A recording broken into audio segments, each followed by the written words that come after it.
Good evening, everyone, and welcome to our live coverage of the latest mission from Cape Canaveral Space Force Station. I'm Will Robinson-Smith, and I'll be providing our commentary for the duration of this coverage. We're broadcasting from the Spaceflight Now News Bureau here at NASA's Kennedy Space Center. Our Spaceflight Now editor, Stephen Young, is helping to run some of the technical operations of the broadcast.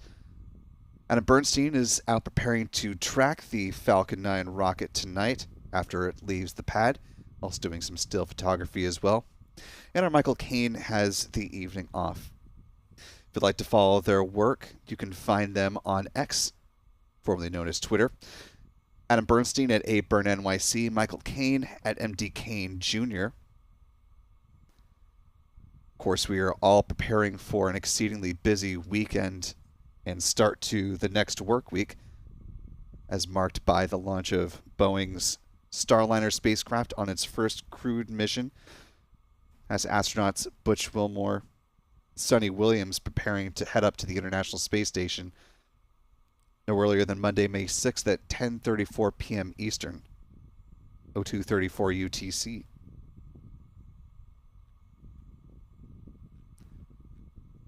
Talk a little bit more about that as we get on with our live coverage this evening tonight.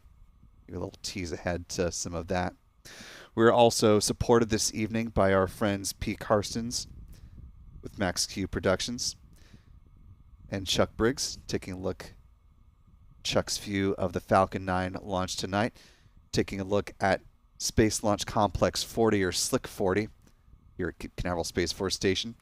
We are now T-minus 57 minutes, 38 seconds and counting away from SpaceX attempting to launch the Starlink 6-55 mission.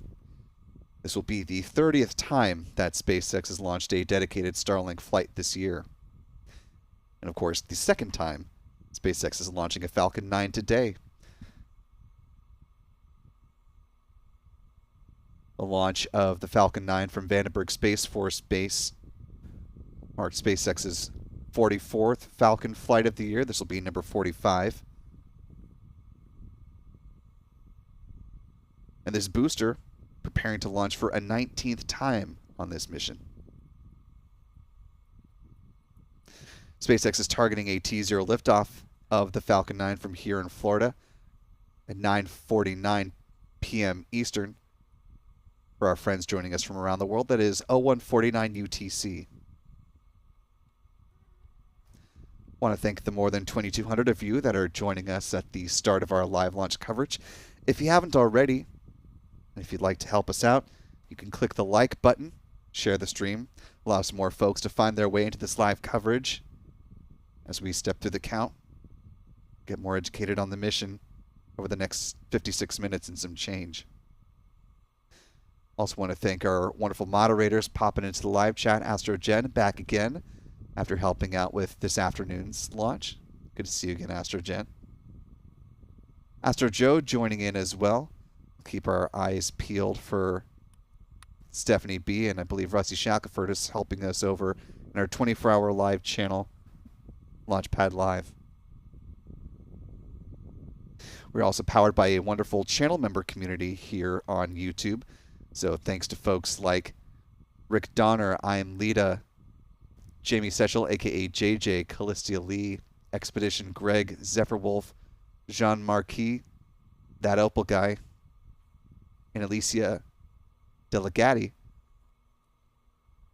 for supporting us with channel membership. Being a channel member includes a number of perks, among them discounts to our online shop. That's spaceflightnow.com, where you can find things like embroidered mission patches, such as for the upcoming crewed flight test of Boeing's Starliner spacecraft. You're also able to watch launches in 4K as they lift off from the Cape, and also get access to exclusive member-only videos here on the YouTube channel.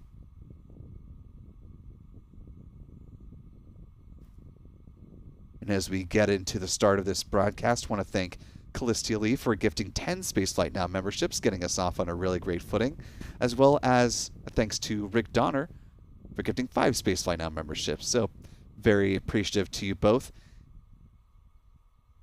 And if you are one of our newest channel members, first of all, welcome aboard. We're glad to have you with us. Be sure to thank Callistia and or Rick in the live chat if you haven't already. We hope you enjoy your time as channel members and hopefully look forward to having you stay with us in the member community.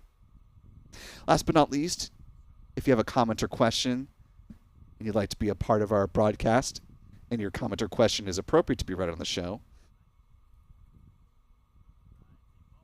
you can use the YouTube Super Chat feature. Not only will he be giving us some interesting things to talk about, but you'll be supporting our live launch coverage here in Florida and here on YouTube. So thanks to folks like Sue for a $10 Super Chat. Appreciate that, Sue. Larry Sheehan with a $2 Super Chat. Thank you, Larry. And a welcome to one of our channel members, Chris Mars, with a $5 Super Chat as well. Good to see you this evening, Chris. Chris says, I watched the launches from New Zealand last weekend, as well as the launch there. Now back home, and we'll watch OSB2. Stream amazing as always. Thank you, Chris. It's good to have you back, and hope you enjoyed your time down in New Zealand. It is very much on my travel bucket list someday.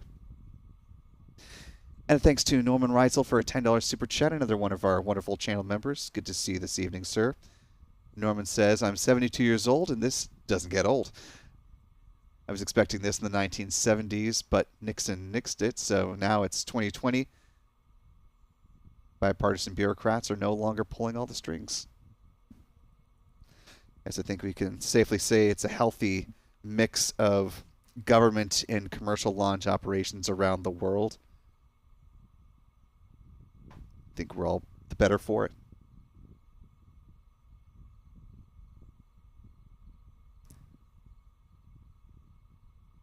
Currently T-minus 52 minutes, 28 seconds and counting. Coming up in less than 15 minutes, SpaceX launch director will give their call on the startup propellant load for tonight's launch. SpaceX is running its countdown from the Hangar X site here at NASA's Kennedy Space Center. It's the facility where they refurbish Falcon boosters and prepare them for future flights, as is the case with the booster that you see here on your screen.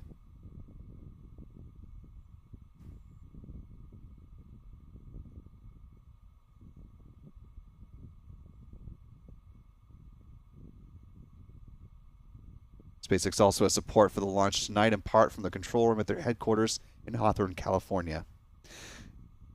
And again, tonight's launch targeting a T0 liftoff from Pad 40 at 9:49 p.m. Eastern, 01:49 UTC.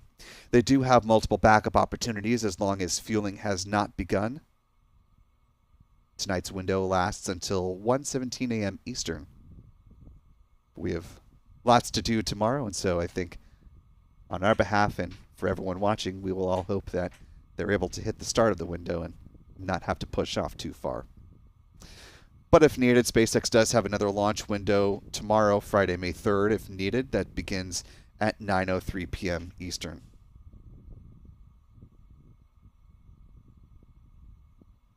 Weather looking pretty ideal for the launch tonight. The 45th Weather Squadron forecast 85% favorable conditions at liftoff. The only watch items this evening are the thick cloud layers rule and the attached anvil cloud rule. If needed, the 24-hour backup window, slightly better. Also, 85% favorable, tracking just the cumulus cloud rule in a 24-hour backup scenario.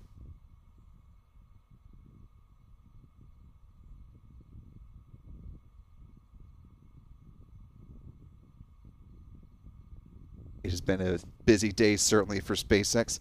Now T-minus 50 minutes, 18 seconds. As I mentioned, this will be their second Falcon 9 flight of the day, if all continues to go well.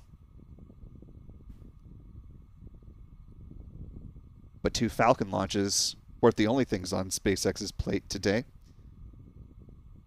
Take a look here. This is a computer rendering of what the International Space Station looks like and all of the visiting vehicles that are docked to it. Earlier today, the Crew Dragon Endeavour, which brought the Crew 8 astronauts and cosmonaut up to the ISS earlier this year, it went for a quick ride, about an hour in total from undock to redock. They moved it from where you see in this graphic It's called the forward port of the Harmony module, and it moved up here to the zenith, or the space-facing port of the Harmony module. The reason for that is because the aforementioned Starliner spacecraft from Boeing is set to launch atop a United Launch Alliance Atlas V rocket no earlier than Monday, May 6th at 10:34 p.m. Eastern. And Starliner will dock to the forward port on the Harmony module. So they were clearing the way for that. This was the last big move, last big space station operation needed to be performed to clear the way for the Starliner launch on Monday.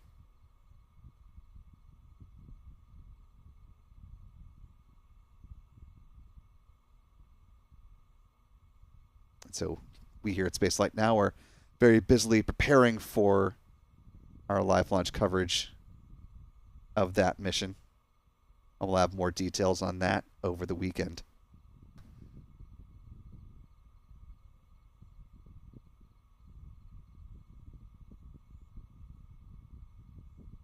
We're now T-minus 48 minutes, 16 seconds and counting.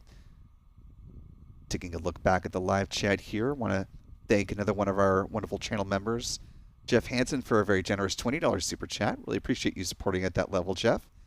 Jeff says, thank you, Spaceflight Now, Will, Adam, Pete, Chuck, Steven, and our best mods, the Astros, Stephanie B. and Rusty Shackelford. Very kind of you to say, Jeff. And a thanks to Paz Maria H. for a $2 super chat. Thank you so much, Paz. And saying, Will, hola. Love is the answer in this world. 100. Certainly a great message to spread. And also want to welcome Freddie Rojas joining us with channel membership at the Mission Specialist level. Welcome aboard, Freddie. Glad to have you with us. We hope you enjoy your time with channel membership. Appreciate your support.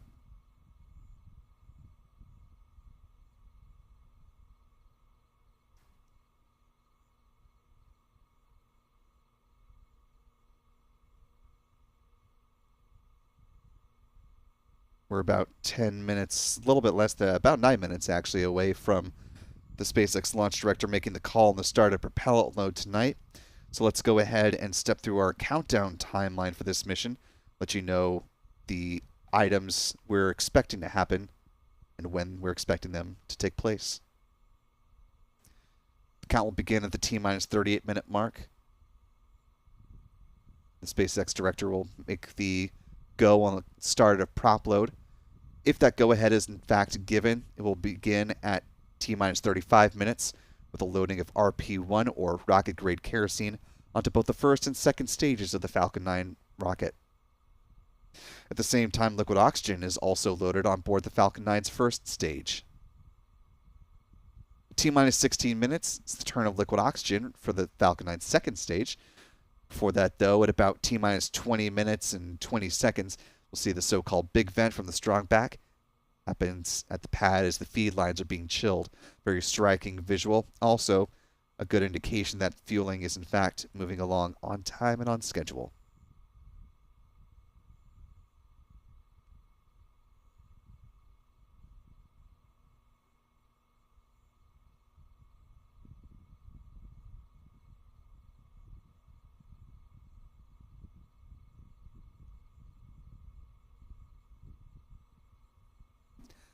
At about T-minus 6 minutes before liftoff, first stage kerosene tank should be full. Then at T-minus 4.5 minutes, the strong back retract sequence begins. It starts with the clamp arms underneath the payload fairings opening up. And then the transporter erector will recline back about 1.5 degrees away from the Falcon 9 rocket. It stays in that position until liftoff, at which point it'll pull back in a much more rapid fashion to clear the way for the vertical climb of the Falcon 9. About 3 minutes out, LOX load on the first stage wraps up. T-minus 2 minutes, liquid oxygen load should be complete on the second stage as well. At that point, the vehicle is fully loaded with 1 million pounds of propellant. In the final 60 seconds, control of the countdown is handed over from the ground sequencer to the Falcon 9's onboard flight computers. The propellant tanks are brought up to flight pressure. The SpaceX launch director will give their go for liftoff at T-minus 45 seconds. The engine ignition command is issued at T-minus 3 seconds, and if all 9 engines ignite and are healthy, the flight computer will give the command for the hold down clamps to release the vehicle for T0 liftoff, which tonight is targeting 9:49 p.m. Eastern, 01:49 UTC.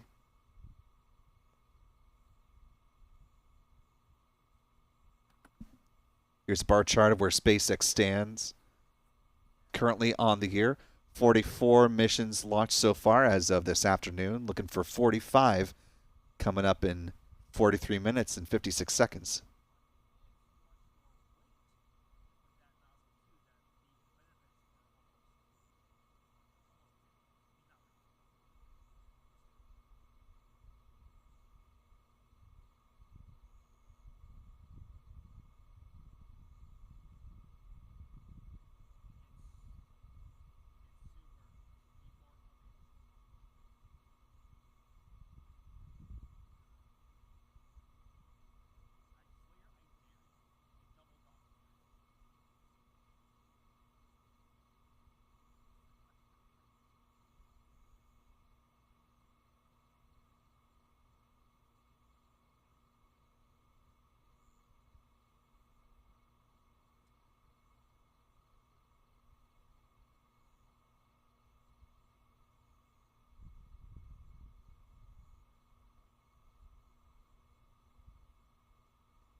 We're now T-minus 42 minutes, 48 seconds and counting. Let's talk about where this Falcon 9 rocket is going to be headed once it leaves the pad.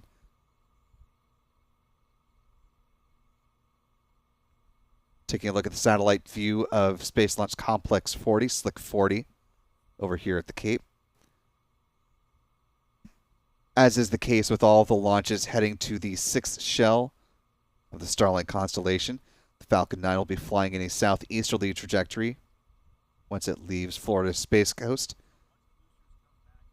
The red line is the track of the first stage booster, tail number 1067. It will be targeting one of SpaceX's 3 drone ships. There are 2 here on the East Coast, and tonight the one up to bat is a shortfall of gravitas. Payload fairings will be deployed a little bit downrange of the map you see here on your screen. SpaceX has 2 East Coast recovery vessels that they use to scoop up the fairing halves. Tonight, the one up is Doug. It and the other recovery vessel, Bob, are named after the former NASA astronauts Bob Behnken and Doug Hurley, the pair that flew aboard the Demo 2 mission back in May of 2020.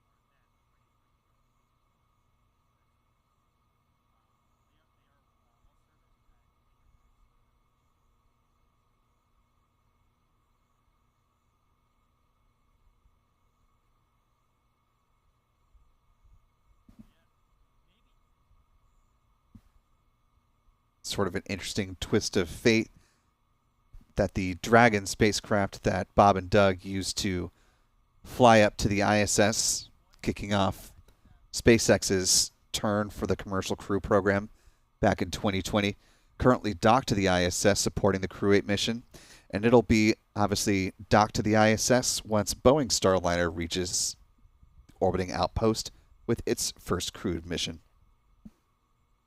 Again, the crew flight test of Starliner set to launch on Monday.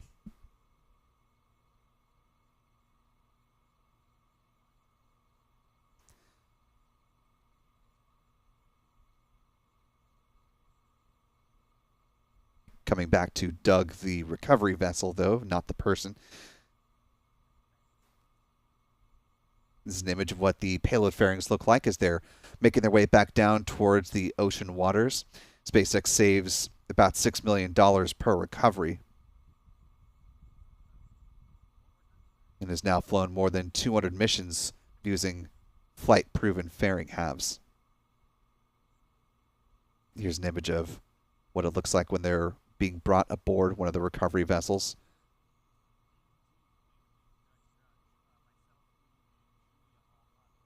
with the rapid cadence of launches,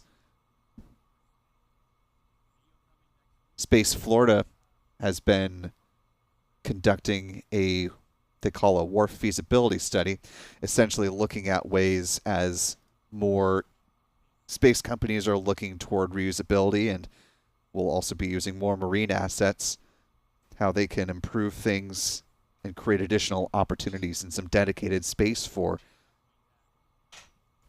these spacefaring marine vessels. Or rather, the marine vessels supporting spacefaring ventures.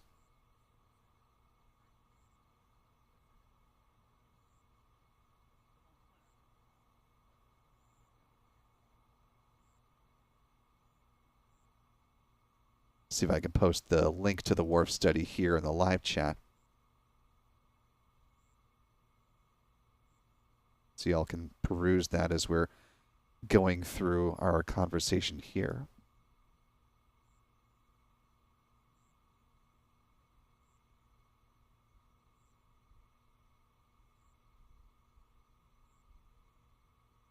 We're now T-minus 38 minutes, 12 seconds and counting. Just about coming up on the point at which the SpaceX launch director is going to make the call on the start of prop load.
Taking a look at the chat here. I want to thank Marcus Hurt for a $5 super chat. Thank you so much, Marcus. Appreciate your support this evening. Marcus says, wife Melissa and I are celebrating our 29th wedding anniversary with a launch tonight, which is fabulous. Congratulations and happy anniversary. Also want to cruise to Nassau, hoping to get a glimpse of the booster in the sky. Well, we will certainly hope for clear skies for the both of you. And again, happy anniversary. Appreciate you spending part of it with us. I hope you're having a wonderful time on the cruise.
We're now T-minus 35 minutes, 15 seconds and counting. Closing in on the start of propellant load, so we're going to keep an eye out for word from SpaceX. See if they can confirm that, in fact, prop load has begun.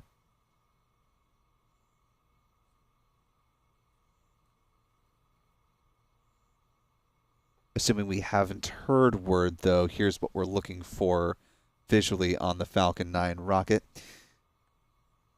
If you take a look near the base of the first stage, you see where the slightly darker gray turns to just a little bit lighter gradient.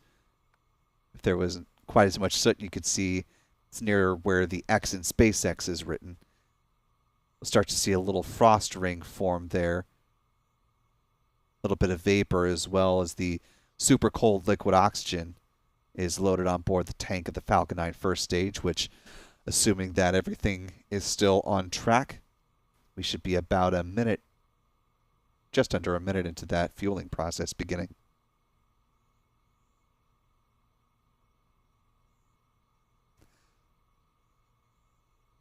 As mentioned, this will be the 30th dedicated launch of the Starlink V2 mini satellites, heading up to low Earth orbit so far this year. Prior to tonight's flight, SpaceX has launched 656 Starlink satellites so far in 2024. And in fact, just earlier today, they added a new country to their accessibility around the world. So the coverage map is changed just a little bit here. You'll notice in South America that Uruguay is the newest country to now have access to the Starlink satellite service.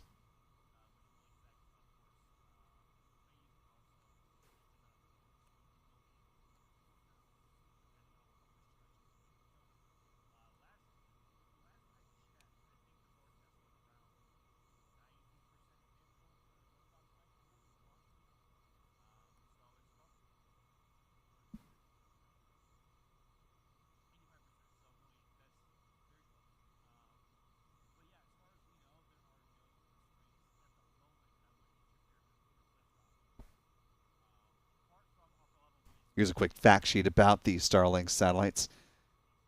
There are 23 on board. The image in the middle is what they look like in their launch configuration. Each of them clocks in at about 1,760 pounds, or about 800 kilograms. With their solar panels unfurled, they have a wingspan of about 100 feet, or 30 meters. They use argon hull thrusters for in-orbit maneuvers. They were built in Redmond, Washington, which is near Seattle. And they'll be deployed at 200 miles or 320 kilometers in altitude at a 43-degree inclination.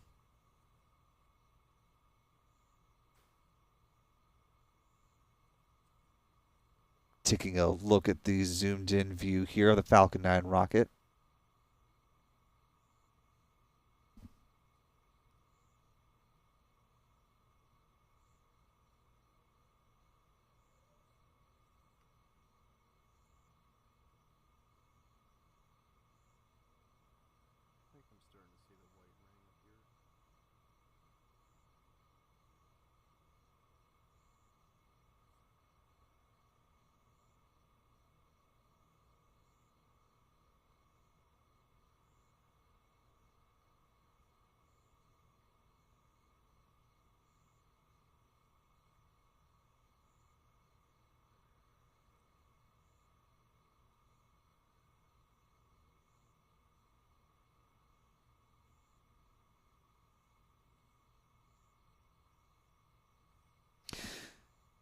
We do have an update. SpaceX has adjusted their T0 time. The new launch time is now 10:13 p.m. Eastern. We'll be adjusting our countdown clocks momentarily to reflect this. Please stand by.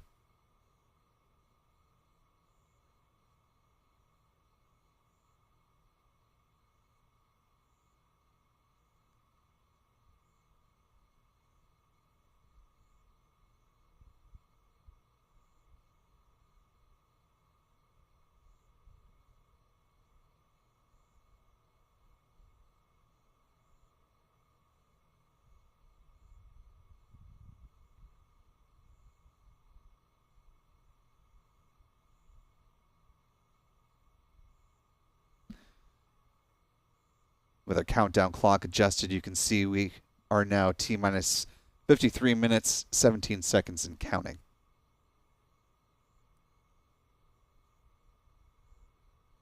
Again, SpaceX does have latitude within their window tonight, as long as they have not started fueling.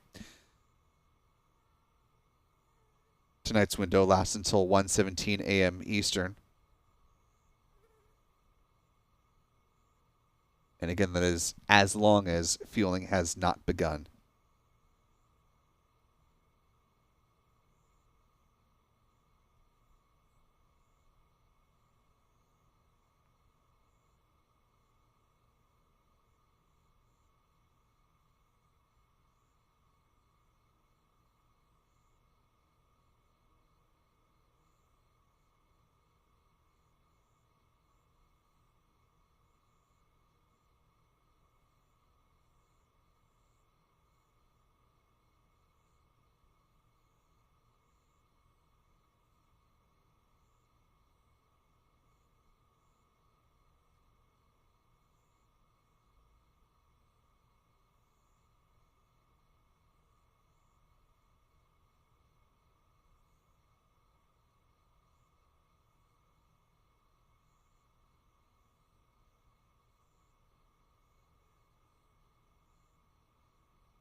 Currently T-minus 49 minutes, 16 seconds and counting as it stands. Again, if you're just joining us, SpaceX adjusted the T0 time of tonight's launch, pushed from 9:49 to now 10:13 p.m. Eastern, 02:13 UTC for our friends joining around the world.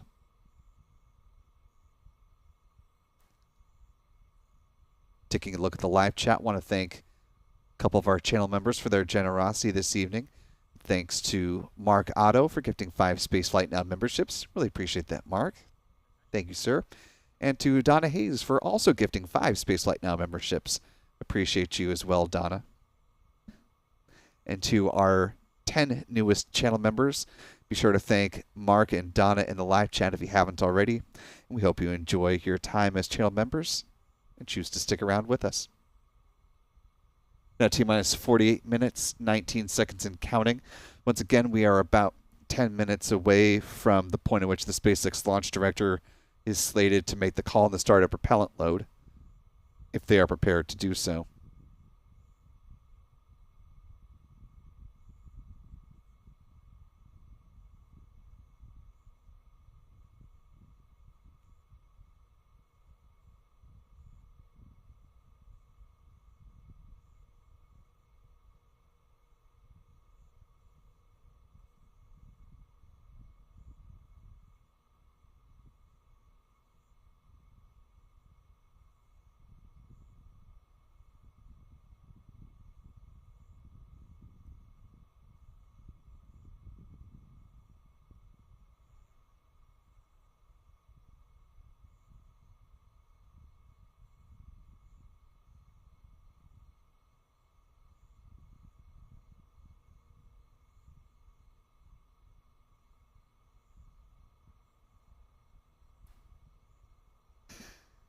T-minus 47 minutes, 8 seconds and counting.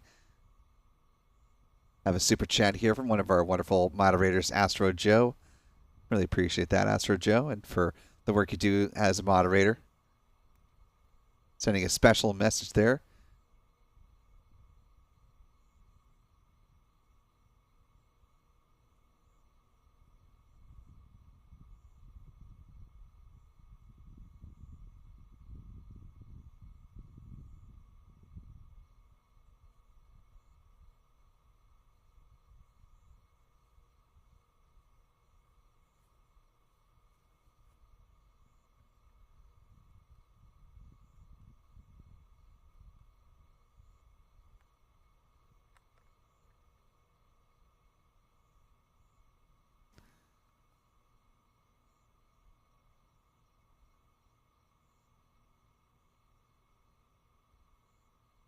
As we continue to step through the countdown. Talked about the countdown timeline. Let's talk about the launch timeline now.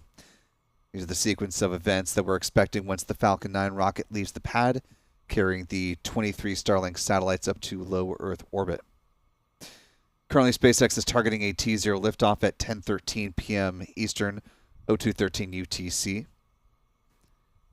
T plus 1 minute and 12 seconds, the vehicle will pass through max Q, or the point of the greatest aerodynamic pressure that the vehicle will experience on ascent. That's followed by a few different events in rapid succession. First, at T plus 2 minutes and 26 seconds will be first stage main engine cutoff, or MECO. That's followed 4 seconds later by stage separation, and then second stage engine ignition, or SES1, at T plus 2 minutes and 36 seconds. The payload fairings will be jettisoned just a little after the 3-minute mark. And then at T plus 6 minutes and 10 seconds, the first stage entry burn will begin. That burn lasting 23 seconds in total, setting up for a landing burn to begin at T plus 8 minutes and 2 seconds. The booster, tail number 1067, is expected to touch down on the drone ship a short fall of gravitas at T plus 8 minutes and 24 seconds. The Merlin vacuum engine on the Falcon 9 second stage will cease its first firing at T plus 8 minutes and 40 seconds. Then it'll go into parking orbit, or coast phase, which will last until T plus 54 minutes and 11 seconds, at which point there will be a brief 1-second burn, setting up for a Starlink satellite deployment at T plus 1 hour, 5 minutes, and 20 seconds.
We are now T-minus 41 minutes, 9 seconds and counting.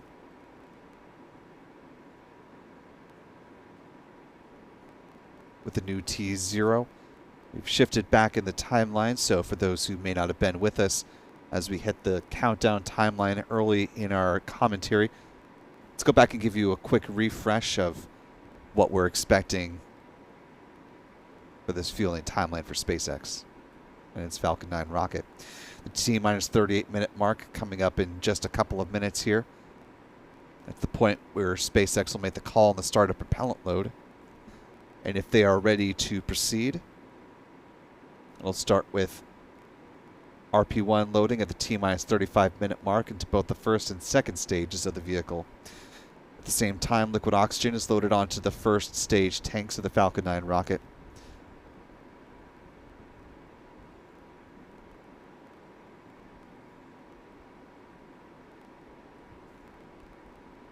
T-minus 16 minutes, second stage liquid oxygen load will begin. Before that happens, we'll see the so-called big vent from the strong back. It's quite a striking venting process. It happens as the feed lines are being chilled prior to that second stage LOX load. Big vent comes at about T-minus 20 minutes and 20 seconds. T-minus 7 minutes, the Falcon 9 engine chill will begin. Small amount of liquid oxygen is flowed through the plumbing and the turbo pumps on the 9 Merlin engines, and it helps protect them from the risk of thermal shock and damage during the startup sequence. About 6 minutes before liftoff, the first stage kerosene tank should be full. Then at T-minus 4.5 minutes, we'll see the strong back retract. Starts with the clamp arms just beneath the payload fairings opening up, and then the transporter erector, or the strong back, will recline about 1.5 degrees away from the Falcon 9 rocket. Stays in that position until liftoff, at which point it will clear the way for the vertical climb of the Falcon 9 with a much more rapid pullback motion. About 3 minutes out, LOX load on the first stage wraps up. T-minus 2 minutes, Falcon 9 is fully fueled with 1 million pounds of propellant. In the final 60 seconds, control of the countdown is handed over from the ground sequencer to the Falcon 9's onboard flight computers. The propellant tanks are brought up to flight pressure.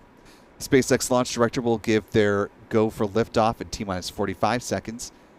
The engine ignition command will be issued at T-minus 3 seconds. And if all 9 Merlin engines ignite and are healthy, the flight computer will give the command for the hold down clamps to release the Falcon 9 for a T0 liftoff, which again currently is targeting 10:13 p.m. Eastern. 0213 UTC.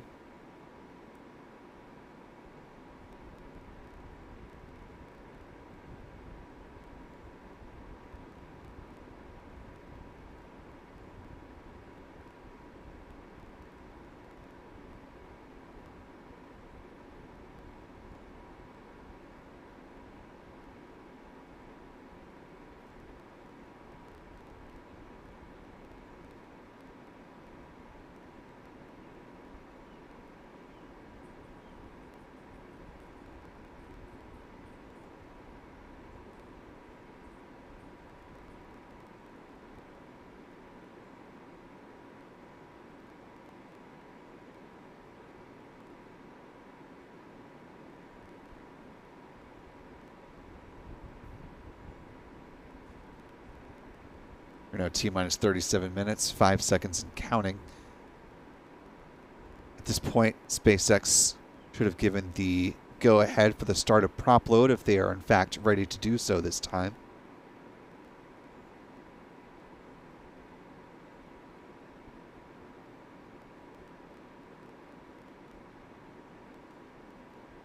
And again, that fueling will start at the T-minus 35-minute mark, coming up less than 2 minutes from now.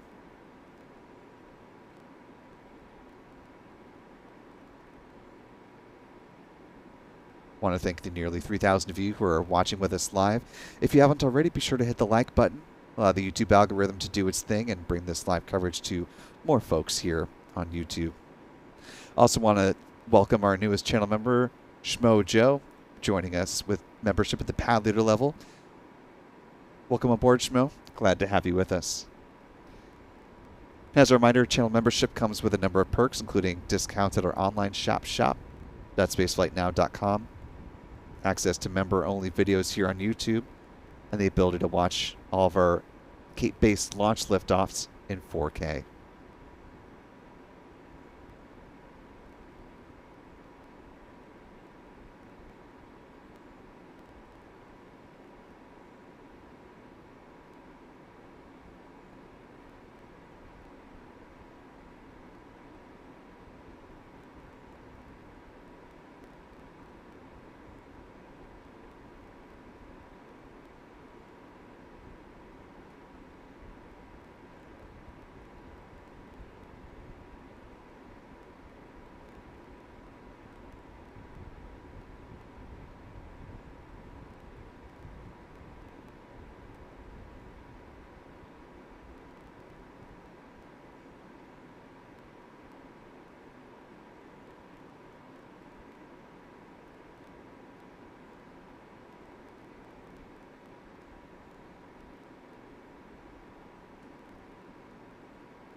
We're now at T-minus 34 minutes, 33 seconds and counting.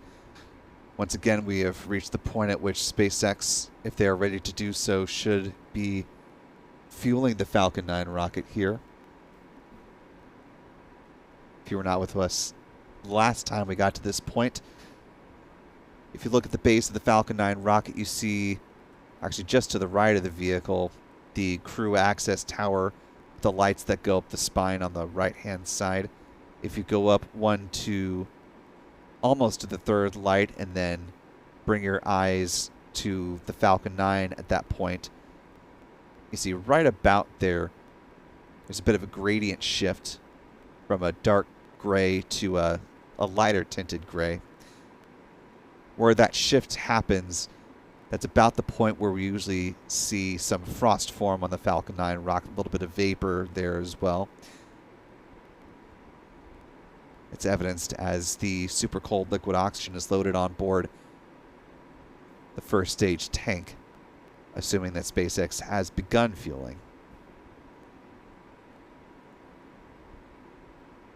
We're standing by for either visual. Actually, as I speak, we do have a new T0 time. SpaceX has now adjusted the launch time to 10:23 p.m. Eastern, 02:23 UTC. We're taking a moment to adjust our countdown clock. Stand by.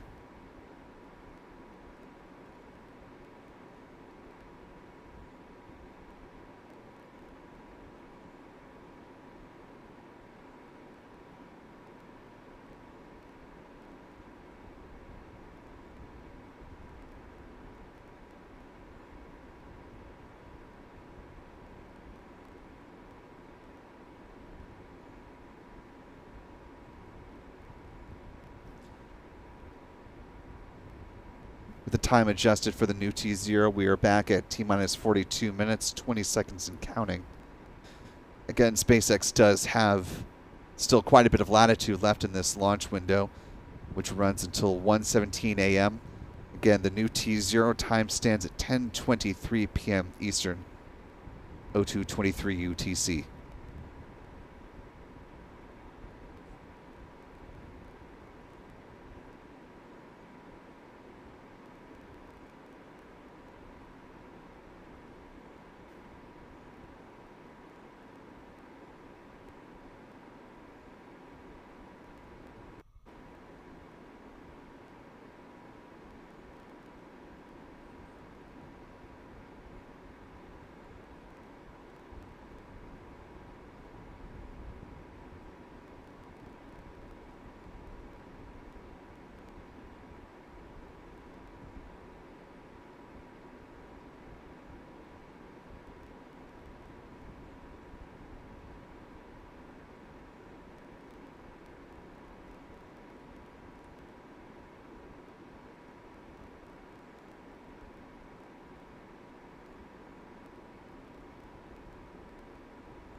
We're now at T-minus 38 minutes, 29 seconds and counting.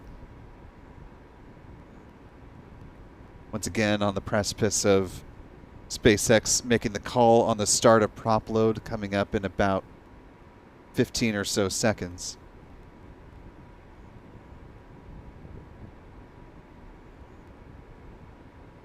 SpaceX has not provided a reason for the shift in the T0 time. The weather has remained fairly cooperative this evening. Coming into this launch opportunity, stood at 85% favorable according to the 45th Weather Squadron, with the cumulus cloud rule and the attached anvil cloud rule as the primary concerns for this mission. Liftoff winds relatively calm,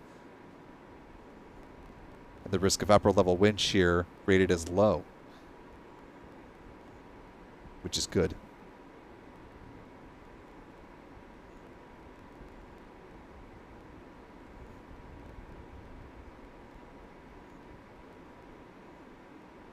Taking a look at our live chat here.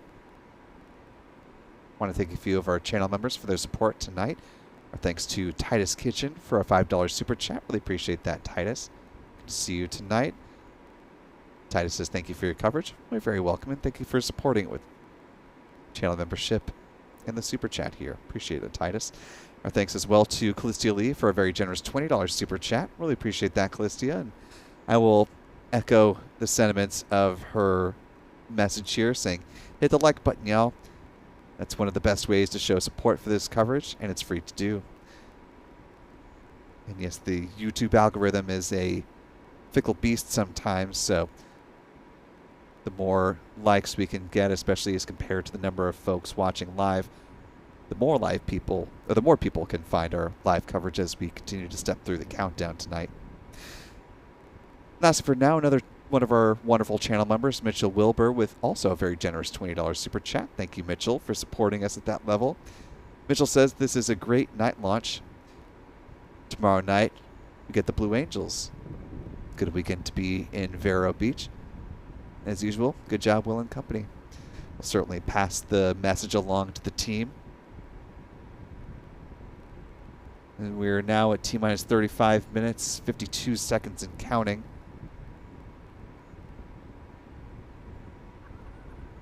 And we can only hope that SpaceX has made its last T0 adjustment of the night. And we will proceed into actually fueling the Falcon 9 rocket coming up in about 30 seconds.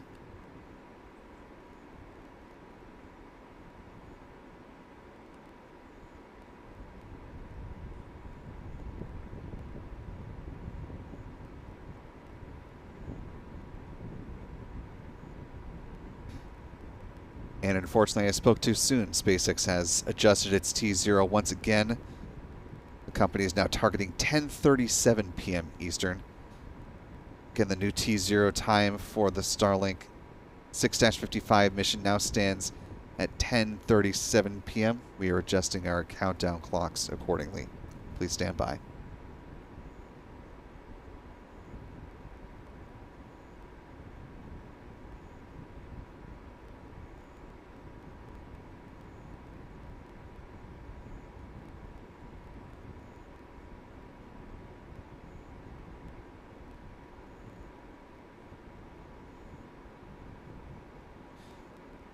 With that T0 adjustment, we're now at T-minus 48 minutes, 26 seconds and counting.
As it currently stands, we're T-minus 43 minutes, 32 seconds and counting.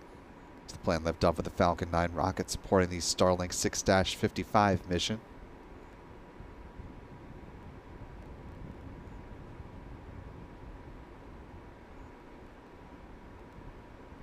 If successful, this will be SpaceX's second Falcon 9 flight of the day.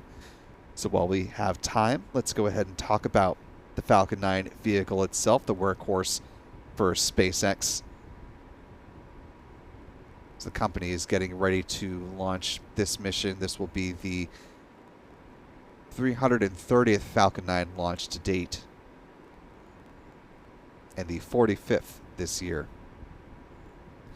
Falcon 9 stands at 70 meters or 229 feet tall and has a diameter of 3.66 meters or 12 feet. The majority of that is made up by the first stage, the bottom two-thirds of the Falcon 9. This particular booster has flown 18 times before, looking for its 19th flight tonight.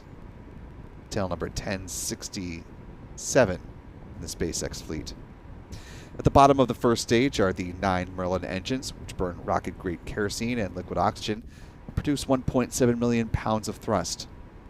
Around the engine compartment are black carbon fiber landing legs that will be used to land the first stage on the drone ship. Again, tonight they're using a shortfall of gravitas, which is staged and waiting for this first stage booster after stage separation. Above the first stage is the inner stage. This is a composite structure which consists of an aluminum honeycomb core that is surrounded by carbon fiber. In the image on the right-hand side of your screen, you can see the deployable hypersonic grid fins. These are titanium winglets that provide stability and steering for the Falcon 9 rocket as it comes back through the atmosphere tail first, like a big old dart heading toward the drone ship. At the top of the inner stage are 3 mechanical latches that attach to the Falcon 9's second stage. At first stage main engine cutoff, high-pressure helium is used to release those latches, and 4 pneumatic pushers ensure a clean separation. The second stage engine nozzle is also housed safely inside the inner stage adapter until stage separation. Speaking of that second stage, the upper stage of the Falcon 9 rocket is powered by a single modified Merlin engine called a Merlin vacuum engine or an MVAC engine. It's equipped with a large nozzle which is optimized for burns in the vacuum of space, hence the name. There is also the slightly shorter version of that Merlin engine. That nozzle was featured earlier today on the launch of Maxar's 2 Worldview Legion satellites that lifted off from Vandenberg Space Force Base this afternoon.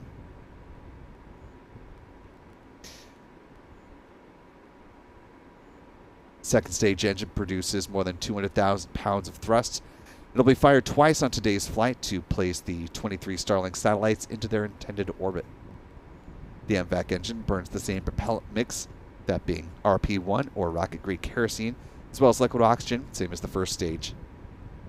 Following Starlink satellite deployment a little after an hour into the mission, this upper stage engine will ignite a third time as a deorbit burn, driving the upper stage back into the atmosphere where it will burn up, and that helps to eliminate the risk of creating any unnecessary space debris on this flight. Finally, at the top of the Falcon 9 rocket are the payload fairings. These are part of the rocket that encapsulate the 23 Starlink satellites. The fairings are made up of a carbon composite material. They stand 13.1 meters or 43 feet tall, and they're 5.2 meters or 17.1 feet in diameter. The two halves of the payload fairings will be recovered a little further downrange from where the first stage lands on the drone ship, and they gently splash down under parachutes. Again, the vessel that's going to be scooping them up out of the Atlantic waters and bring them back into Cape Canaveral is called Doug, named after Doug Hurley, currently now working for Northrop Grumman. But prior to that, he was a NASA astronaut and one of 2 who flew aboard the Demo 2 mission alongside Bob Behnken back in May of 2020.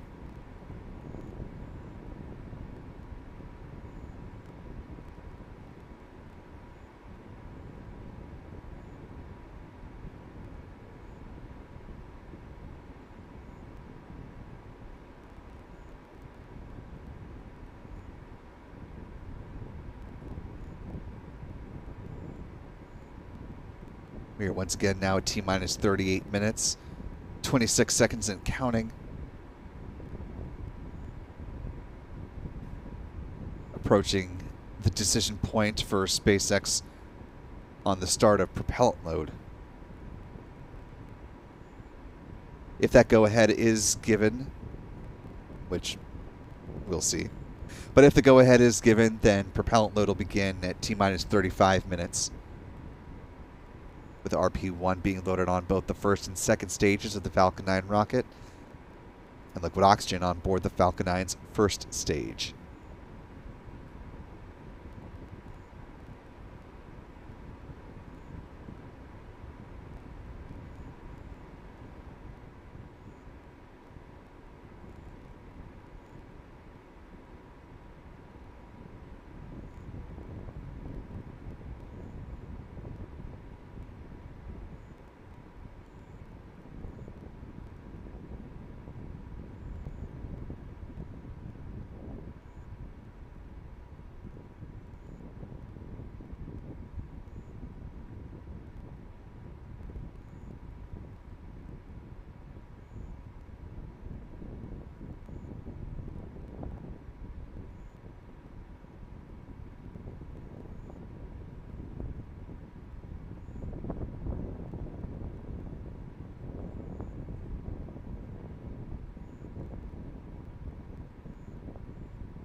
We're now T-minus 36 minutes, 34 seconds and counting.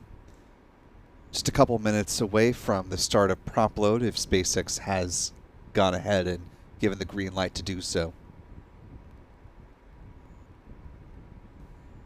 Taking a look at our live chat here, want to thank one of our wonderful channel members, Rick Donner, for a $10 super chat. Thank you so much, Rick.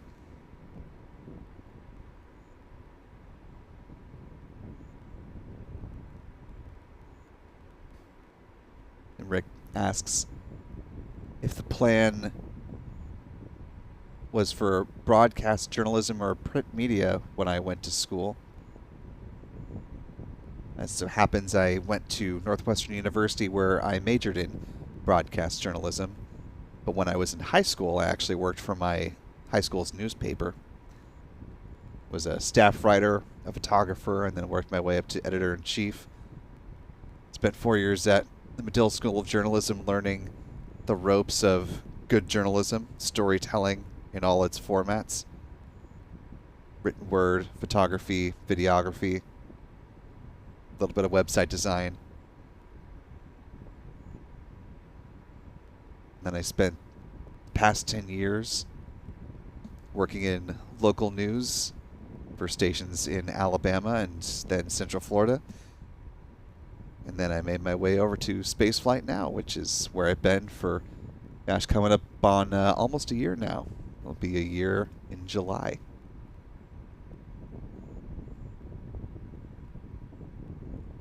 Thanks for the question and thanks for the support, Rick.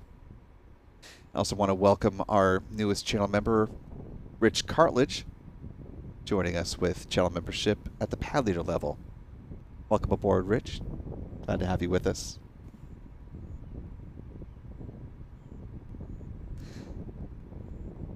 And to the 3,500 of you watching with us live, if you haven't already, be sure to hit the like button to allow some more folks to find their way in. And I do have some good news to report. We do have word from SpaceX that, in fact, fueling of the Falcon 9 is now finally underway, which means SpaceX is committing to that T0 time of 10:37 p.m.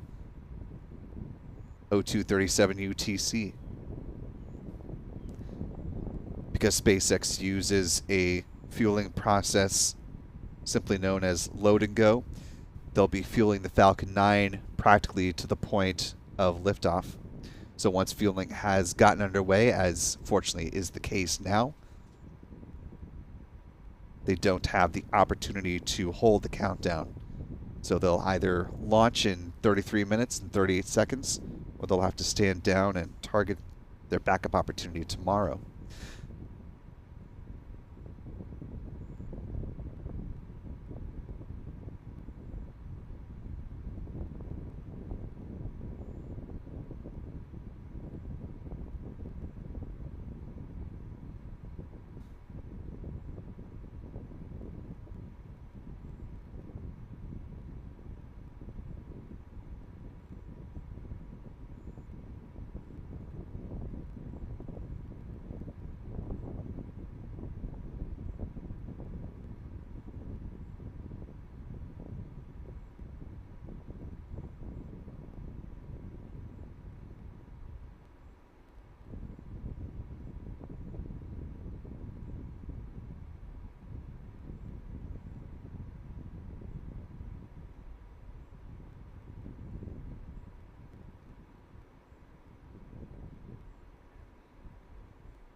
Now T-minus 31 minutes, 46 seconds and counting. The vapor that I mentioned a little while ago near the base of the Falcon 9 rocket, you can actually see that here. A good visual indication of what we've heard from SpaceX, that fueling is in fact in progress.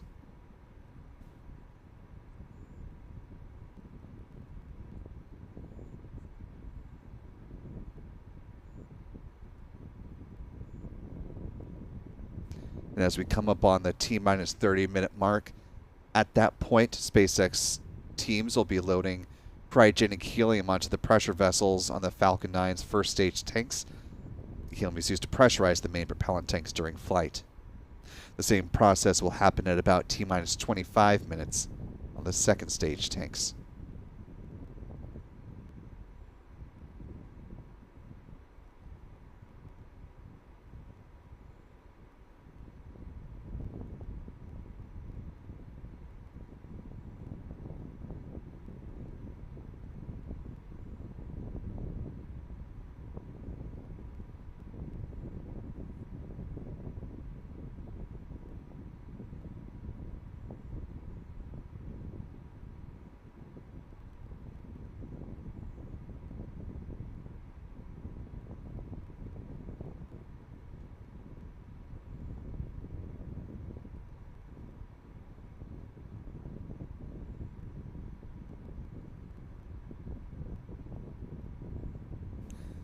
We're now T-minus 30 minutes, 3 seconds and counting. As mentioned, the first stage booster that's supporting this mission, tail number 1067 in the SpaceX fleet, is going to be going for its 19th flight tonight. So with 18 missions underneath its proverbial belt, let's go ahead and talk about the flight history here. Step back in time with us. To run down the pedigree of this particular first stage booster, which made its debut back on June 3rd, 2021. The launch of a cargo Dragon spacecraft. That was CRS-22, or Commercial Resupply Services 22. That mission sent up more than 7,300 pounds of science and supplies up to the International Space Station, along with a pair of rollout solar arrays. This flight was just the second mission under SpaceX's Commercial Resupply Services 2 contract with NASA.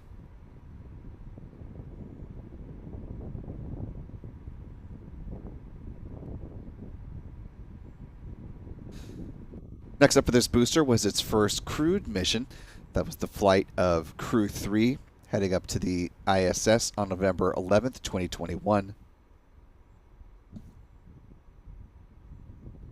At one point, it looked like Crew 3 was going to be launching on Halloween, and there was a little bit of excitement around that, but poor weather happened to kick things back out to November 11th. The third launch of 1076 came on December 19th, 2021. That was the launch of the Turksat 5B satellite. Flew for a fourth time on April 27th, 2022, supporting another crew mission. This time, it was the Crew 4 flight. That mission included NASA astronaut Jessica Watkins, who became the first black woman to serve a long-duration mission in space. This was also the debut of the fourth and so far newest Crew Dragon spacecraft, dubbed Freedom. SpaceX said it plans to debut a new Dragon spacecraft sometime this year.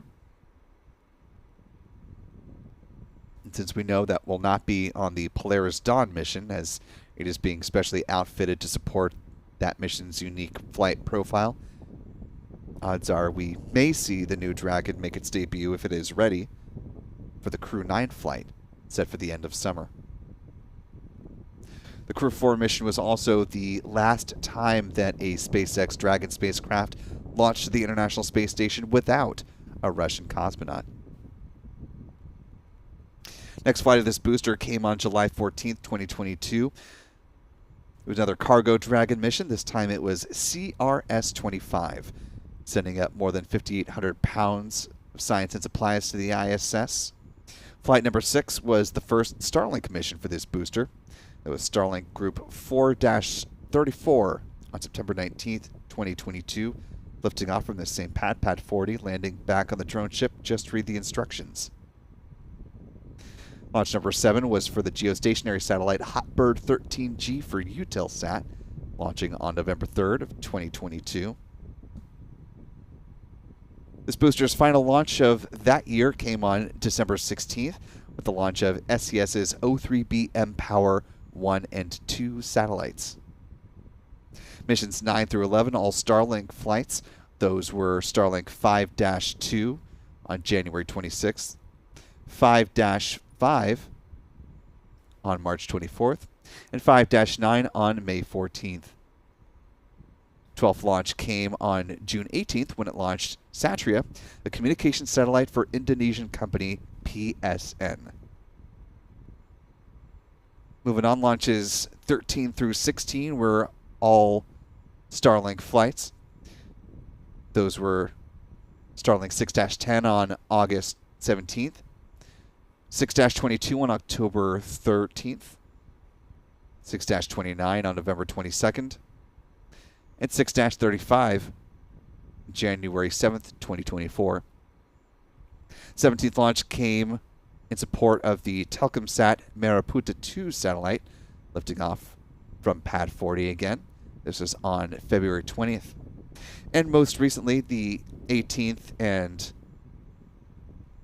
previous flight was another Starlink satellite launch, Starlink 6-45. And between then and now will mark the fastest turnaround for this particular booster at just 33 days.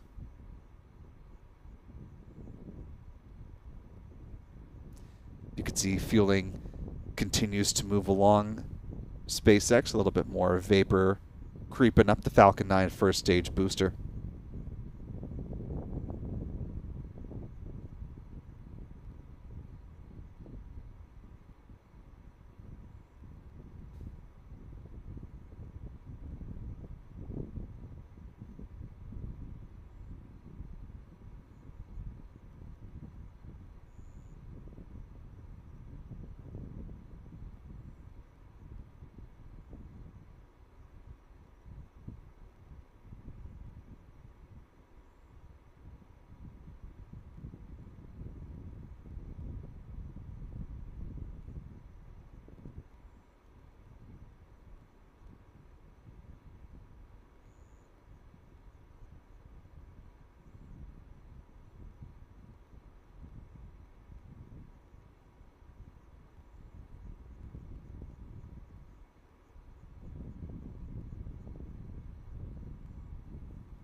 Want to thank the little more than 4,000 of you who are watching with us live.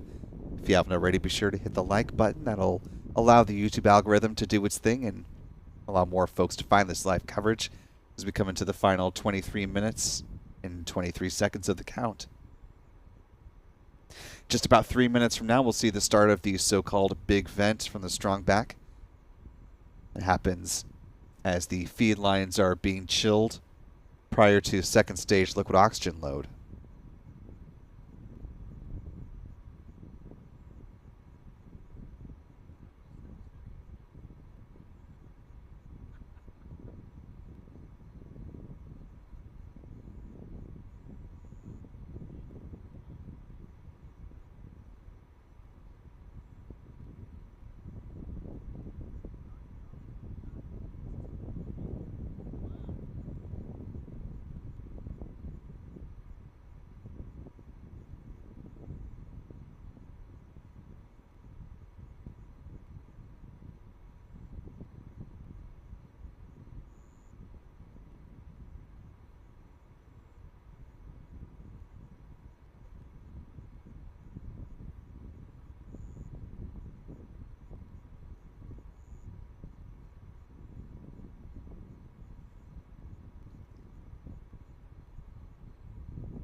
Now T-minus 20 minutes, 38 seconds and counting. Less than 20 seconds now from the start of the so-called big vent here.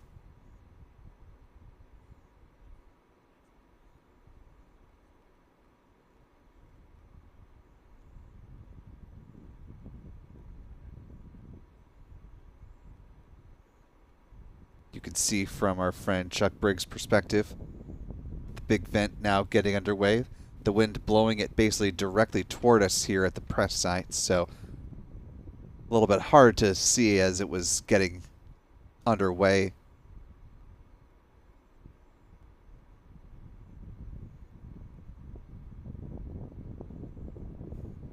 But you can see it kind of creeping through the tower here, wrapping around on both sides. But again, this is another good visual indication that fueling is moving along on schedule for this Falcon flight.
Now T-minus 16 minutes, 50 seconds and counting. Less than 30 seconds away from the conclusion of the big vent here. And that'll set up our second stage LOX load on the Falcon 9. You can see the big vent starting to taper off here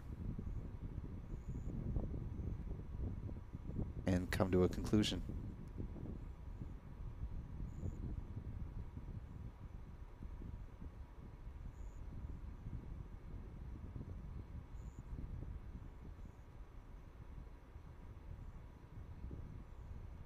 As fueling continues to move along on the Falcon 9 rocket.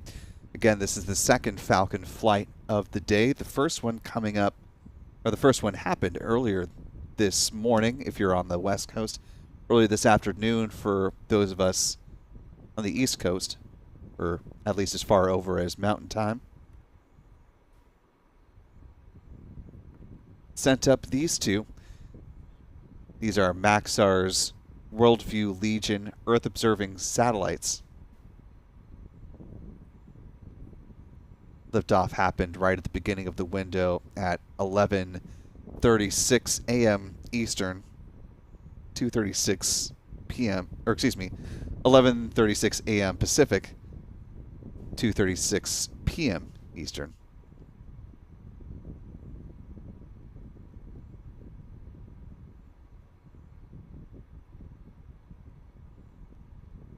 About 4 hours or so ago, Maxar noted that these two spacecraft had deployed their solar arrays, and they had started both receiving and sending signals back down to Earth. They're currently in the process of commissioning these two spacecraft and preparing them to start collecting imagery. There will be a total of 6 of these satellites that will orbit the Earth in concert, allowing Maxar and its customers to revisit any point on Earth up to 15 times per day.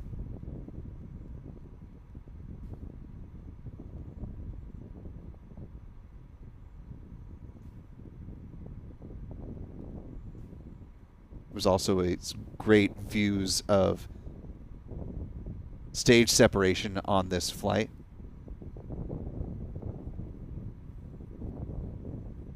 We'll come back to that. May need a second more to get configured.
Now T minus 11 minutes, 44 seconds and counting.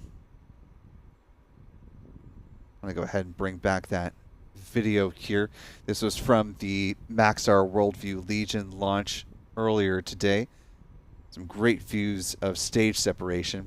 Again, showing that shorter engine nozzle on the Falcon 9 second stage, but some spectacular views of the first stage booster making its way back down towards the California coast.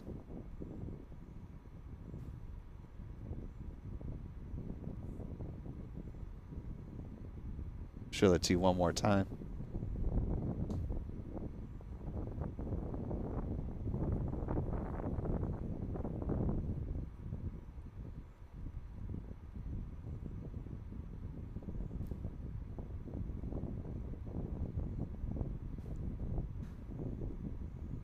The joys of a clear day above the skies near Vandenberg.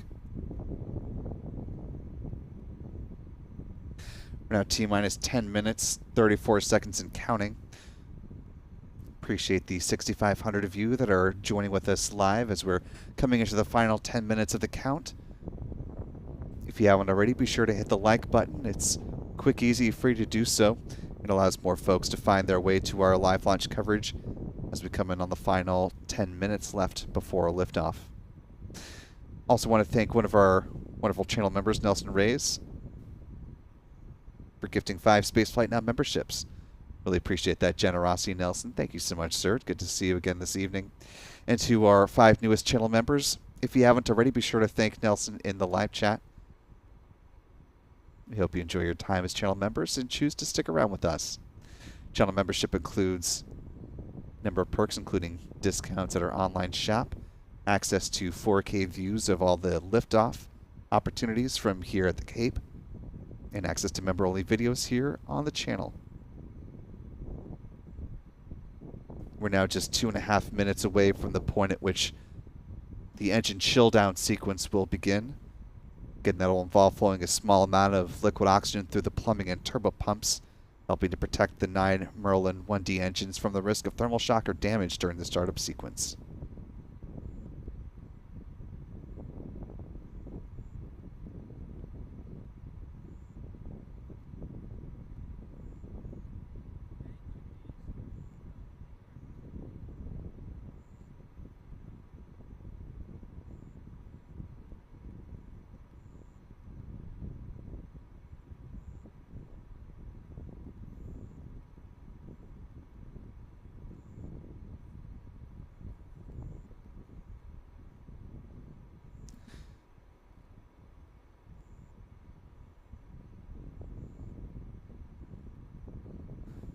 Currently T-minus 8 minutes, 30 seconds and counting.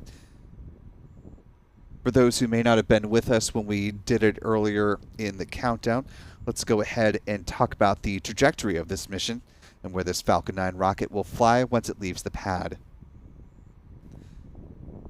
Taking a satellite view look at Pad 40, Space Launch Complex 40 over at Cape Canaveral Space Force Station. As is the case with all the Falcon flights, sending Starlink satellites up to the 6th shell of the constellation, this particular Falcon 9 will be flying in a southeasterly trajectory, cruising to the east of the Bahamas. Following stage separation, the first stage booster, which is making its 19th flight tonight, will land on one of SpaceX's 3 drone ships. It's got 2 of them based here in Florida, and the one on deck tonight is a short fall of gravitas. The fairing halves will be jettisoned just a little bit downrange of the map you see here on your screen as well. And SpaceX will use the recovery vessel called Doug to scoop them up out of the Atlantic waters and bring them back to Port Canaveral.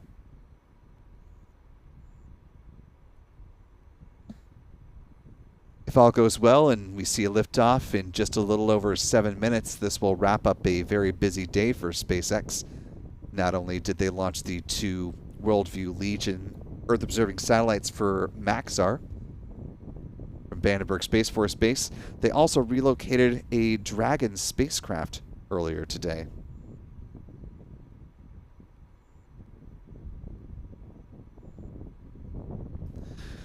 The Crew Dragon Endeavour, which brought the Crew 8 astronauts and cosmonaut up to the ISS. That was moved from the forward port to the space-facing port, or the zenith port, of the Harmony module. This is one of the last big items left to do before the station is ready to receive Boeing's Starliner spacecraft, set to launch at 10:34 p.m. Eastern on Monday, May 6th at the earliest.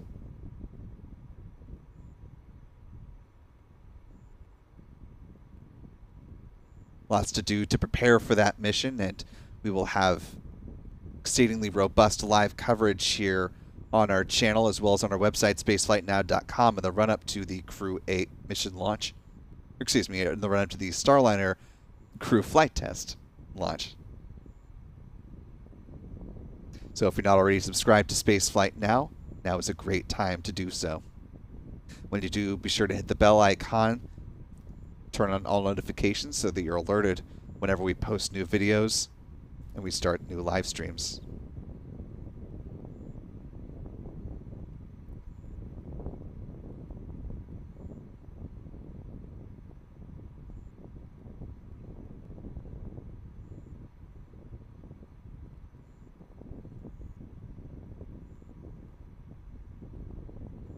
Now T-minus 5 minutes, 13 seconds and counting. In about 30 seconds or so, SpaceX will begin the strong back retract sequence. That'll start with the clamp arms underneath the payload fairings opening up, and then the transporter erector, or the strong back, will recline about 1.5 degrees away from the Falcon 9 rocket.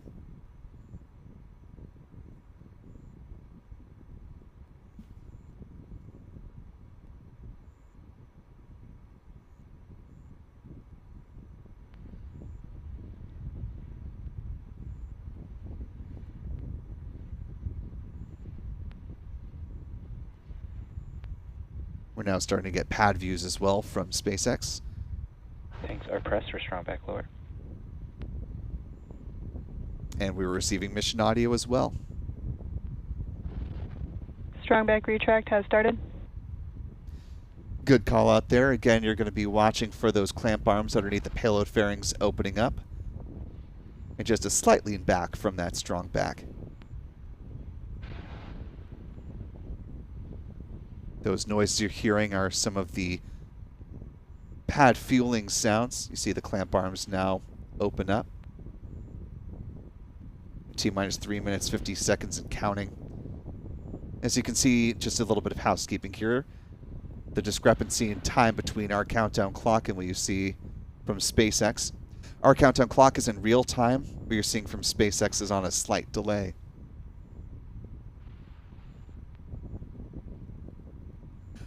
So for those of you who are in the Central Florida area or in Southern Florida and want to watch this launch with your own eyes, you want to pay attention to the clock in the upper right-hand corner of your screen.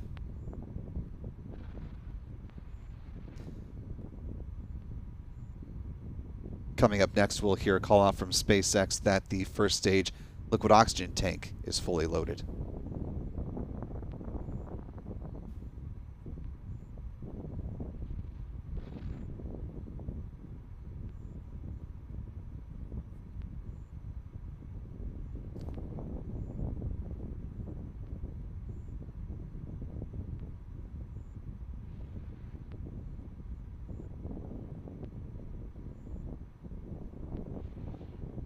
Stage 1 LOX load complete. You hear that call out there? Now about 2.5 minutes before liftoff.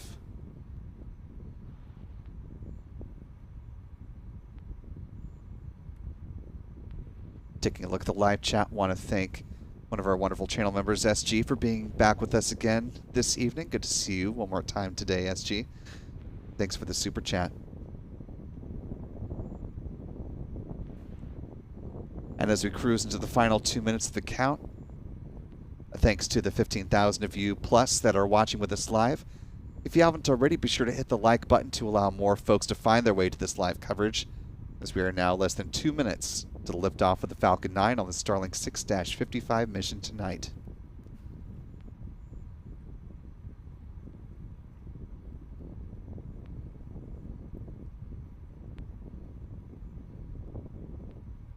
Stage 2 LOX load complete. With that call out, the Falcon 9 is now fully fueled with 1 million pounds of propellant. What you're seeing here on your screen are the ground gas closeouts, one of the last steps prior to liftoff.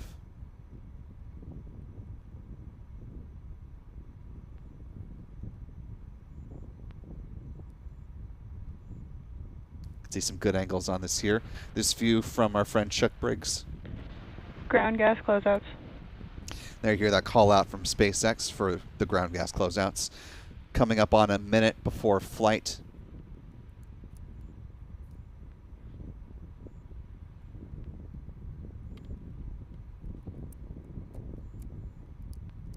One of the next calls we should hear is the SpaceX launch director giving their go for launch. Falcon 9 is in startup. That'll be the next call that we hear.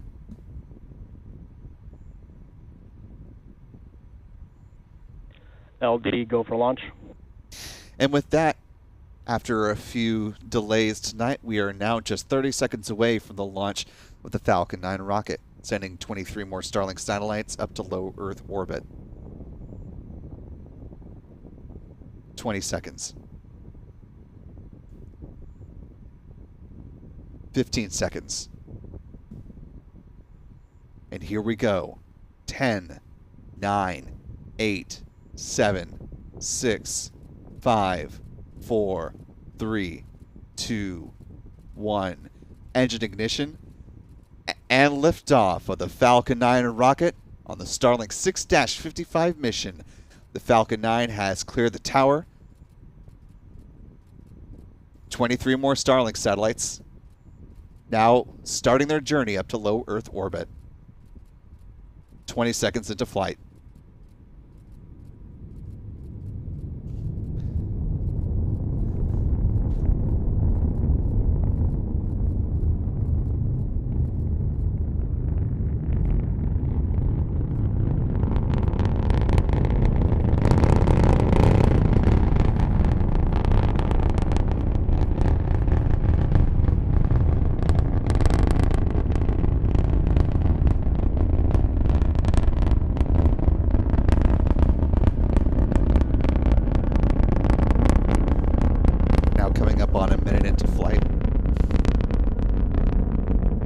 Great tracking views. This from our friend Pete Carson's with Max Q Productions.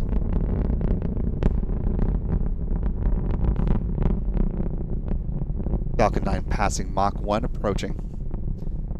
Here you see Max Q, the point of greatest aerodynamic pressure on the vehicle.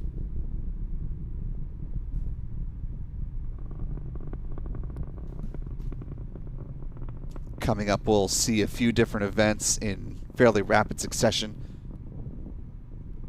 First will be main engine cutoff at T plus 2 minutes and 26 seconds. That'll be followed by stage separation 4 seconds after that. And then second stage engine start, SES-1. MVAC chill has started. That call you Nominal trajectory. That call for MVAC chill, they are thermally conditioning the Merlin vacuum engine, preparing for its ignition. This view here from Chuck Briggs. And this from our own Adam Bernstein here at the press site. And a little over 2 minutes into flight. About 10 seconds until MECO.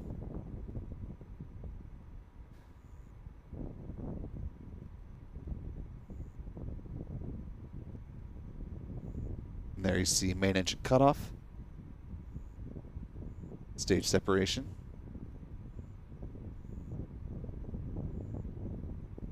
And SES-1, second stage engine start. MECO. And a beautiful view of that. Stage separation confirmed.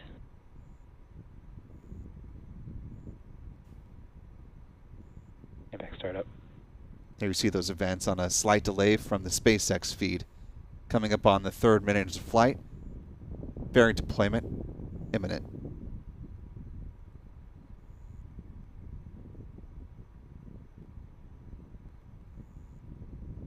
There you see those payload fairings falling away and tracking view from Pete Carson's. Great angle here. A little bit of a Fairing jellyfish. separation confirmed.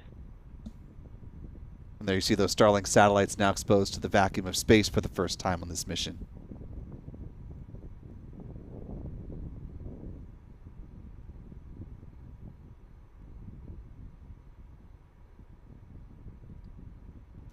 Now a little more than 3.5 minutes into flight. The next milestone we're coming upon is the first stage entry burn beginning. That's coming up at T plus 6 minutes and 10 seconds.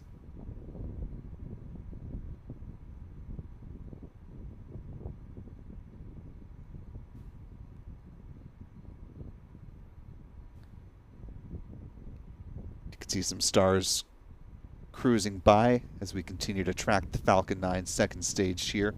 This view from our friend Pete Carson's with Max Q Productions. Now a little more than 4 minutes. Both vehicles continue on a nominal trajectory. A little more than 4 minutes into flight, and a good call up from SpaceX that both the first And the second stages of the Falcon 9 rocket continue to follow nominal trajectories.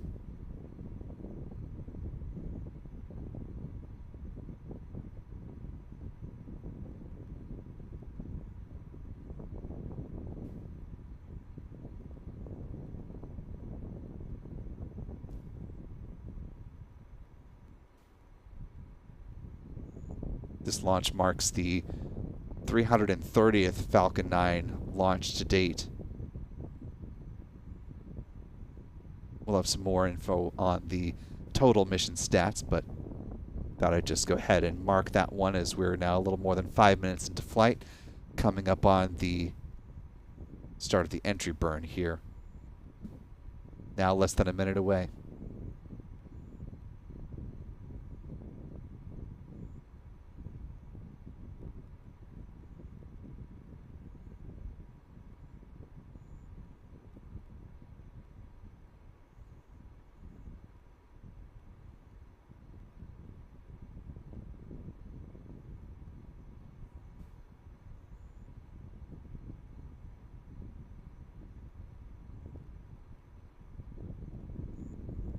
Now about 20 seconds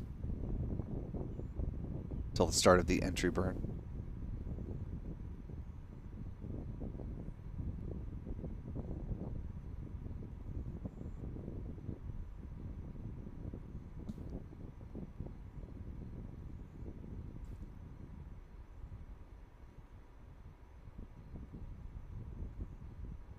So far, it's been a nominal flight of the Falcon 9 rocket.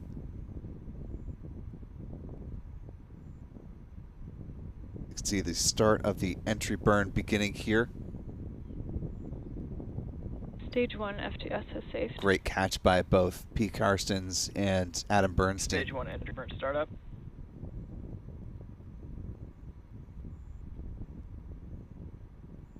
This burn lasted just a little over 20 seconds, concluding in real time, and you can see the onboard camera view from SpaceX first stage.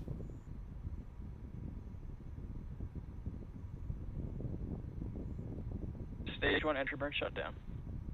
Stage 2 FTS has saved. Nominal trajectory. All good callouts from SpaceX. The flight termination system on the Falcon 9 for second stage has been saved, as you just heard. It is no longer needed at this stage of the flight. You can see that entry burn really slamming the brakes on the Falcon 9 first stage 1067 as it makes its way back down toward the drone ship, a short fall of gravitas.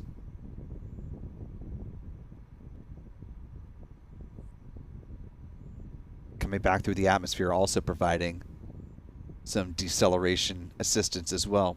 Now a little over 7.5 minutes into flight. Coming up at T plus 8 minutes and 2 seconds, the first stage landing burn will begin. Unfortunately, because of the distance Stage 1 transonic.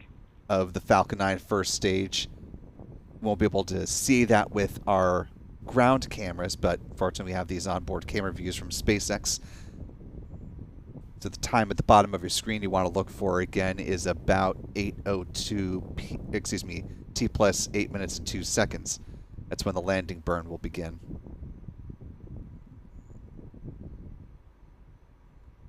Terminal guidance.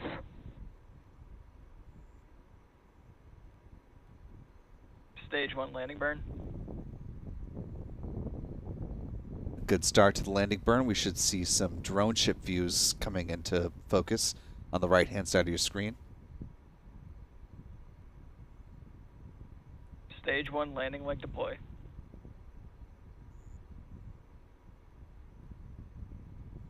And a good touchdown of the Falcon 9 Stage 1 landing confirmed. first stage booster 1067 for the 19th time, making a safe landing. Impact shutdown.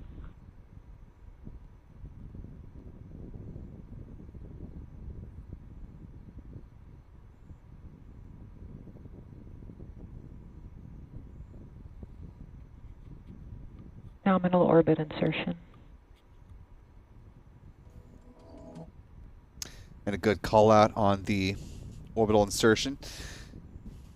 The Falcon 9's upper stage will now go into that parking orbit until about T plus 54 minutes and 11 seconds, at which point there will be a brief 1-second burn, setting up for Starlink satellite deployment at T plus 1 hour, 5 minutes, and 20 seconds.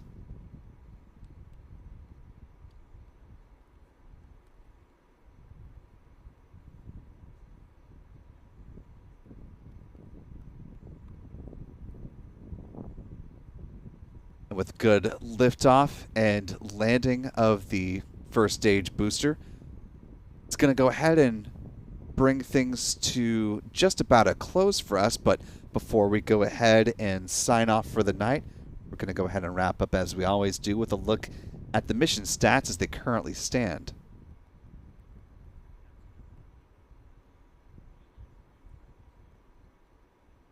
As we mentioned, this was the 19th flight of this Falcon 9 first stage booster, 1067, the 330th time that a Falcon 9 launch has occurred.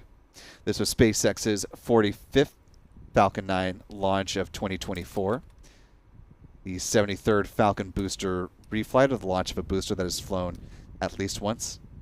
This was SpaceX's 46th launch of 2024, including the third integrated flight test of Starship, the 112th orbital launch in the last 365 days, the 183rd orbital launch from Pad 40, and the 238th overall orbital launch from this pad. Moving along to some recovery stats, this was the 67th landing of a booster on the drone ship, a short fall of gravitas, the youngest in the SpaceX fleet. This was the 235th SpaceX drone ship landing, and the 303rd overall booster landing for SpaceX. Here's where our bar chart now stands. Finally, some global mission stats. This was the 33rd orbital launch from Florida on the year, the 48th from U.S. soil. This was the 52nd orbital launch of a U.S. rocket company, including the 4 that happened down in New Zealand with Rocket Lab. And this was the 83rd orbital launch from around the world.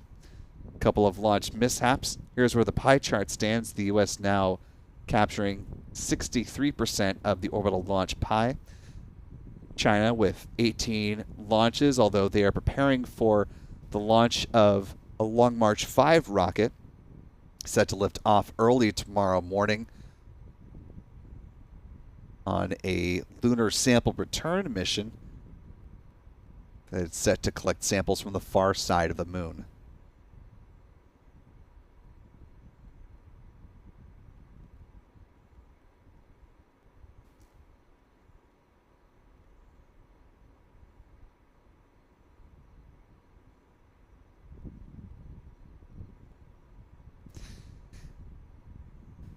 Taking a quick look at the live chat, want to thank channel member Callistia Lee for gifting $10 on the way out, saying thanks as always for the fantastic coverage, Will. Appreciate you, our mods, and all of Spaceflight now. Well, thank you for your continued support, Callistia. Good to see you again tonight. And with that, that'll go ahead and do it for us. Want to thank our wonderful moderators here in the live chat. Thanks to Astro Joe, Astro Jen. Not sure if Stephanie B was able to join us tonight, but thanks to her and to Rusty Shackelford as well. Really appreciate that from all of you. And thanks to our friends Pete Karstens with Max Q Productions and Chuck Briggs for helping to provide tracking views of the Falcon 9 rocket tonight. Our thanks as always to our launch photography team of Adam Bernstein, Michael Kane. You can follow them on their handles at X. Michael's at MD Kane Jr., Adam Bernstein, ABurn NYC. And while you're there, be sure to give Spaceflight Now a follow simply at Spaceflight Now. If you're not on X, otherwise known as, or formerly known as Twitter, you can find us on Facebook as well as Threads.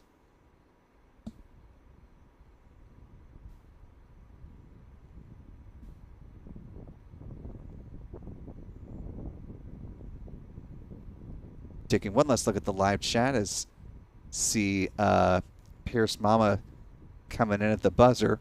with a very generous $20 super chat. Thank you so much, Mama. Good to see you this evening. She says, was able to tune at T-minus 6 minutes. Thanks for delaying the launch for me. Well, respectfully, if we had it our way, it would have gone back at 9:37. But we're always glad that if there is a delay, there's a silver lining. That just means perhaps more people were able to see it. So we'll go ahead and close out on a good thought like that. Also want to thank our editor, Stephen Young, as always. And most importantly, thanks to you for taking part of your evening to get a little bit smarter about these Falcon flights and to catch the launch of this Starlink mission.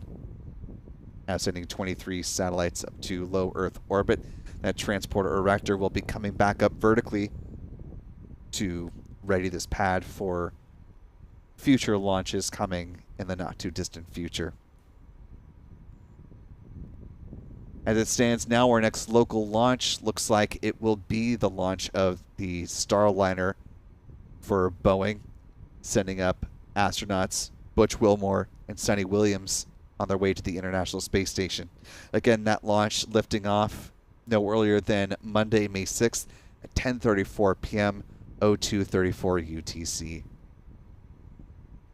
You can check out Spaceflight now for more details on the start of our live launch coverage and more information about that mission and much more coming to the channel over the weekend. Last but not least, be sure to subscribe to Spaceflight now. Turn on all notifications as we do have our weekly roundup of the news coming up. Our weekly show, News from the Press site, getting ready to tape tomorrow. And we're joined by a couple of great guests, Rachel Jewett from Via Satellite and Joey Roulette of Reuters fame. So be sure to check out the channel for that. A nice little overview of the week that was on the Space Beat. For all of us here at Spaceflight Now, want to thank you again for taking part of your evening to be with us. Be good to yourselves, be good to others, and we will see you next time, folks. Good night.